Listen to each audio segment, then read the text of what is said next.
Hello, everybody. Welcome to Watches with Dennis. And I decided to do a question and answer or Q&A episode. I thought that might be fun to do. So I put out a call on the Discord for the channel, which link in the video description to that, and also on YouTube. Had a few people respond, some multiple times. I've printed them out, and multi-part questions as well. So I have enough. We have five queries across three different individuals, but I think this is going to be maybe overly long. So I apologize if this episode ends up running a little long, but go ahead and get started. So the first one I'm going to answer is from VB Jomo asking, does the new monochrome Tudor Black Bay 41 give you any pause over staying on the Rolex Sub wait list? When you get the Rolex Sub, what watches from your collections, if any, will be going out? Okay, so two questions. All right, so the first part, for those that aren't familiar, like a lot of people I'm sure, I am on the wait list at the area authorized dealer for a Rolex Submariner, the no date original iteration. And then, of course, as part of Watches and Wonders 2024, we saw probably the second biggest news out of Tudor was the Black Bay 41 line was getting a monochrome look, which makes it look very, very similar to a Rolex Submariner. So, to the first question about, did it give me any pause about staying on the Rolex waitlist? No, it did not. So, obviously, there's quite a price discrepancy between a Black Bay 41 and a Rolex Submariner. And that would, of course, I'm sure be where he was coming from in terms of thinking a possibility that I would maybe change my mind because there'd be a lot more affordable, very similar looking watch. The thing is, there are already a lot of very similar looking Rolexes. There are a lot of homages for the Submariner specifically, Rolex in general, but the Submariner perhaps more than any other type of watch style that comes out of the crown. So the reason why no is a couple of reasons. One, the funding for the Rolex Submariner, I've already got that set aside. So, like, monetarily, I haven't been saving up for the sub. I have the money for the sub. It's in an interest-bearing account, bearing interest while I wait on the list. And for those that don't know, I've been on the list for just over 11 months at this point for that watch. And in terms of the Tudor and why I wouldn't turn to the Black Bay. Now, I've had a Black Bay before. It was a bigger watch. It was the Black Bay Bronze. And it was a nice enough watch, but they wear big. I have done a comparison of the stats. The Rolex Submariner is thinner than the Black Bay 41, I think by over a millimeter. And the lug-to-lug distance is different as well. I think about 2 millimeters shorter on the Rolex. So while they're both on paper 41 millimeter diameter watches, the Rolex Submariner, which I have tried on, does wear significantly smaller than the Black Bay 41 does. Now, I've also tried on a Black Bay 58, and I like that size a lot, but of course, we're not talking about that here. So I think the Rolex wears better than the Tudor, and because of that alone, I'm still wanting that. Plus, I feel that if I get the Tudor monochrome, I'll just end up feeling like I settled, because that wasn't the watch that made me want to get the style of watch. It's based off of that watch. It's derivative of that watch. And as I found in the past, I haven't done a lot of I'm going to buy this cheaper version instead of the more expensive version. I do that sometimes to experiment with like metals or formats to see if I like the style, and then I move that watch along. But I think ultimately I'm sure the Black Bay 41 is a very nice watch. It's just, it wasn't what caught my eye initially. So I'm still not really interested in it. And as for the second part, what would I get in terms of, what would I get rid of out of my collection if the Rolex Submariner comes in? That's tough to say. The most likely victim, we're going to use that word, would be my Omega Seamaster 300M. And I might get rid of that anyway. And I just actually wore it for a couple days in a row here recently, but I keep a log. I've gone full nerd, and I've got a spreadsheet where I log exactly which watches I wear for what days, or if I wear multiple watches, I log them for the day. So I have an accurate tally to know exactly how much I'm wearing watches, because I've done it more off of gut instinct and kind of what it's felt like when I consider what I've done for the year. And I thought, let's just be a lot more analytical about it. It's easy enough to do. So in that regard, long story short, I'm not wearing the 300M very much. I still really like it when I put it on, but a big thing is I can't play with the bezel. It's too hard to grip. So I never get to mess around with the bezel much because it just sort of annoys me when I'm trying to turn it. And I've never been a big fan of the bracelet. I like the watch. I like the heft. I like how it feels on wrist. But after a while, I get hot spots with that bracelet. I've put it on different straps like silicone and stuff to get around it. But ultimately, especially now that I wear like this business casual and higher to work a lot more because I changed jobs last year, I just don't wear sports watches as much. And if I got the Rolex Submariner, I would have the Orient Cano. I have a Prospex Seiko, and then I've got the Seamaster 300. I'm saying a lot of S's here. So that would be the fourth dive style watch in my collection. And my collection is like, that would be, I think with that watch, 15 watches or so. So it's too dive heavy, especially since I don't wear them to work anymore. So I've been thinking about slimming them down quite a bit regardless of what happens. But that would be the most likely one because I think I'd see even less wrist time. And I haven't even worn that watch, I think, 5 times this year, the 300M. Next questions. Scotty Pinball writes and asks, what's your next expensive but yet obtainable watch on the radar other than the Rolex? Are you holding off from another watch because you are on the wait list? Do you concede that Zach was 100% right about episode 149.5? Okay, let me answer the last question first because it's not going to make any sense to anyone. So I also do pinball content creation, and one of the shows I co-host a podcast is called The Pinball Show. I'll include a link in the video description to episode 149.5. My co-host Zach was on vacation, so I brought in a guest and we did a very different style episode. No, I do not concede that Zach was right. That is probably the hardest work I have done on a Pinball Show episode for 2 years. Instead of our usual paint-by-numbers feel-good format, I held myself accountable to predictions I made years ago and did an in-depth market analysis of the impact of the hobby during the pandemic. So intellectually, it was one of the most satisfying episodes I've done, and I knew it would be polarizing because people just want to hear about how smart they were for buying a really expensive game. So not something I would plan to repeat, but I personally enjoyed doing the episode a great deal, so I concede nothing. But people can go and listen if they want to make a judgment on that. But we're here to talk about watches, so let's get back to the watch questions. Now, I'm actually going to do all of these in reverse order. Am I holding off from another watch because I'm on the wait list for the Rolex Submariner? Yes and no. The no is not inherently. Me being on the wait list does not necessitate or prohibit me from buying another watch. The issue that I have, though, is I have basically $10,000 tied up so that if the call, I hate that expression, waiting for the call, but if the call comes in and I get offered the Rolex Submariner, I can just go and buy it. And, you know, I have the cash. I don't buy on credit. So I might buy with a credit card, but I'd immediately pay it off. So given that, it means I have a chunk of money that I would use for a watch, but it's in reserve because it's waiting for a Rolex Submariner. So that obviously lowers the amount of money I have available to spend on watches. Now, your first question, which I will answer last, which was what is the next expensive but obtainable watch on the radar other than the Rolex Submariner? That is, okay, I'm not sure what you mean by expensive yet obtainable. So let's kind of keep it in this range. And you can tell me, you can comment and say if I was fair or not. So I normally consider luxury anything $1,000 and above, but you said expensive. So I'm going to say anything from $3,000 to $10,000. So basically expensive all the way up to about what I would pay for the Rolex, well, with tax, because the Rolex is $9,100 US. So, okay, I got 3 watches for you. And these aren't all under the 10,000 retail, but they would be under it gray or used. So one would be the one of the ceramic versions of the Bathyscaphe from Blancpain, so the 50 fathoms Bathyscaphe. And I've looked at the blue dial configurations in particular. There's one they've done that I believe was more 38 millimeters, and then there's the more conventional one, which is the more 43 millimeter watch.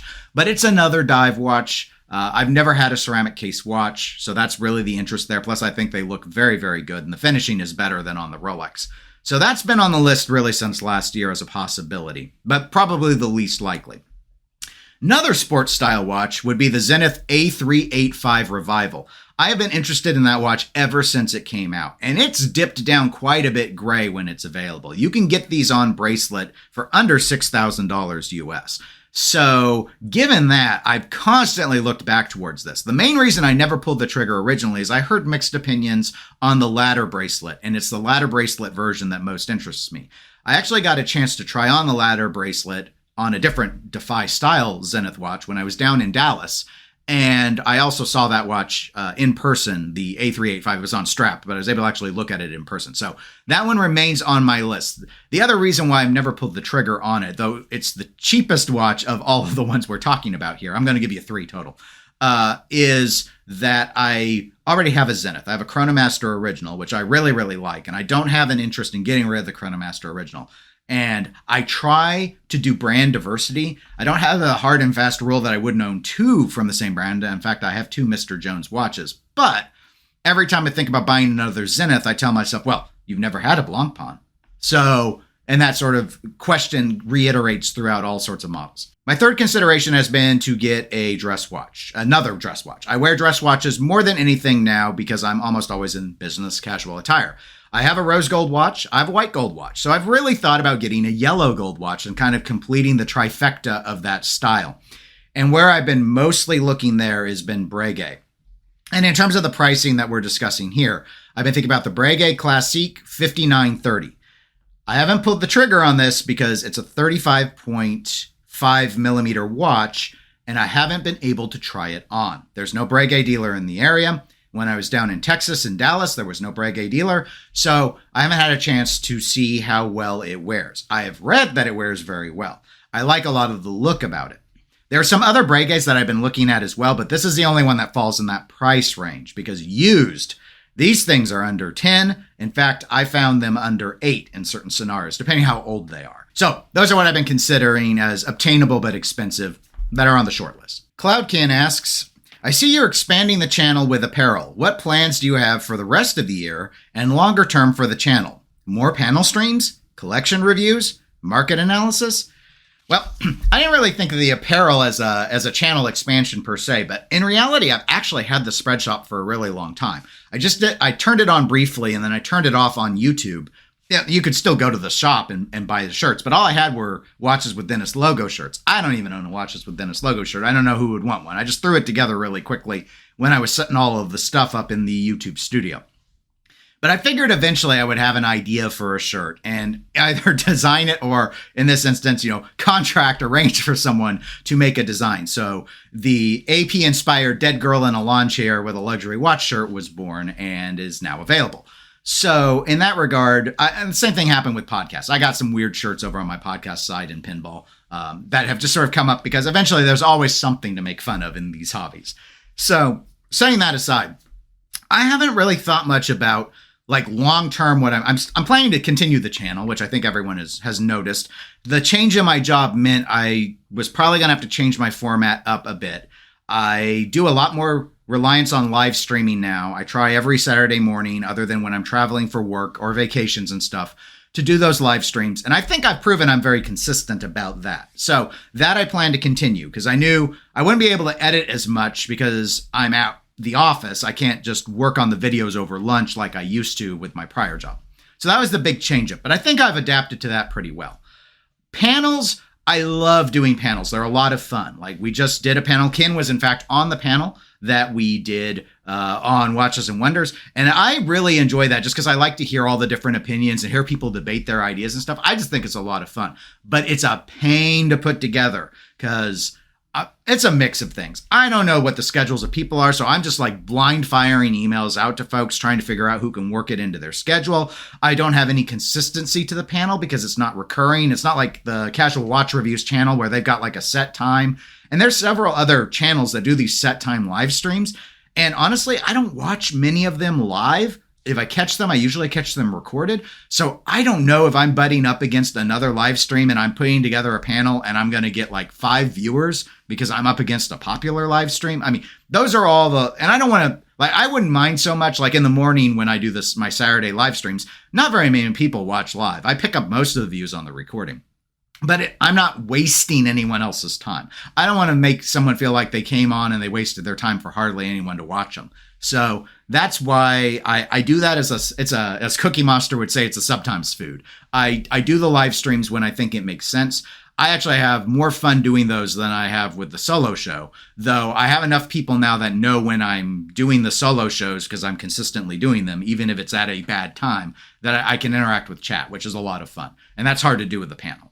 So yeah, I do plan to do more panels, but I don't plan to schedule them consistently because I don't know of a time slot and a crew of people I could assemble that it'd be worth their time. The viewers would be there for it and we'd have enough topic. I'm sure there are always enough topics in watches, but But anyway, there's some logistical challenges. So anyway, so that's sort of the thing there.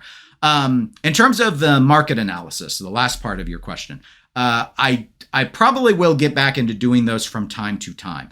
I don't like to constantly do them because I think the idea of like doing a weekly market trend is incredibly pointless. I don't think you can trend something off of a week. And the interest in trending individual models, you could basically every week, for example, do a different model. Like here's the Rolex Daytona, and here's the Rolex Explorer 2, and here's the Rolex Submariner, and here's the Patek Philippe Nautilus 5711. We could do it like that, but it's kind of, I don't know. It gets very, very repetitive because it's really just an iterative process. The main reason you haven't seen a lot of market analysis out of me is Watch Charts, the website, has a YouTube channel and they started doing market analysis videos. However, I went last night after I saw this question and checked, and they haven't had a video out, I believe, for 2 months now. So maybe they got tired of doing it. Maybe they didn't think it was worth the views. I don't know. But to me, I kind of felt like, because I either use Chrono24 data or Watch Charts data, that what's the point in me doing a market analysis when market analysis entity is doing the market analysis? Like, am I reinventing the wheel, but just as an inferior wheel because they know more about it than I do? That was kind of the vibe I was getting. So I was kind of like, well, if an expert's going to move into this space, I'm going to take a step back from it. But if they're not going to do the videos, yeah, I've definitely thought about it. Even with them doing it, I was thinking about doing another one here eventually. I can't turn them out all the time. It's just too much of the same thing. I don't feel great about it, even though the views on a lot of them were pretty good actually compared to some of my other stuff. But it needs to entertain me. It can't just be for views. I don't make enough money for it to just be on views. Your last question is the most interesting to me. Collection reviews. Is there interest in that? I do admit I briefly thought about it because I know some other watch YouTube channels do them. I haven't really watched a lot of those style of videos, but I don't know. Would they, I guess, comment below. Do you want collection reviews? I mean, I guess the way I'd probably start with the members of my 99 Cent Club and see if they wanted me to review their collections. And a question within the question, would you want them to be serious reviews or you want them to be like goofy reviews or do both, like do the serious take and then make fun of the collection? I don't know how people want these sort of things. There's a lot of fun you can have with that sort of thing. So anyway, I guess leave a comment on that because I'm open to the idea. I just wasn't sure there was any demand for it. Next question. Another one from VB Joe. What do you think about the full ceramic Hublot Integral, the Zenith Defy, the Gerard Perregaux Laureato, the Audemars Piguet Royal Oak, and similar style watches? Do they feel like solid watches and justify the higher price point for the wearing experience over the steel counterpart? I don't know. I wish I did. That's part of the reason why, like the Blancpain in ceramic that I talked about earlier has been on my short list, is I'd like to try it. Now, obviously that's not even used. That's not the cheapest way to get into ceramic. The cheapest way is probably, I know Young Hans has a watch I was looking at for a while that I could probably pull for a little under $1,000. That's full ceramic with bracelet. It's a digital watch. Or I should say it's a quartz watch. The Rado makes a lot of ceramic watches. So I've thought about that. I've not spent any time with a ceramic watch. I think I've maybe tried one on, but I've not spent any real time wearing it. So I don't know. From what I have heard, because of the scratch resistance, they're great. I've heard of some people breaking them as well. Depends. It's usually been the lower end ones that I've heard about that, where someone's dropped it or slapped it against something and taken a chunk out of a lug, and that won't buff out of ceramic. So I don't know. In terms of, do I think they justify being more priced, say versus steel? Yes, because of how they're made, the different tooling that was necessary. That they would cost more does not surprise me, and I'm okay with that. Is it worth it for the wearing experience? I don't know. The scratch resistance part of it, in part, makes me feel yes, but I don't know overall, like a comfort thing and stuff. Like, how is that? Whereas like titanium and carbon fiber, which again I've not worn consistently, but I've tried on, the lightness of them is very appealing if you like lighter watches. I don't know on ceramic how that really long term feels, because it's not a light material like titanium is, for example. So it remains an enigma for me. And the last question I'm going to tackle here is from Scotty, who asks, if I can get a steel watch from the Rolex 80, which model would be best to choose that would hold the best value on secondary market for used or for new?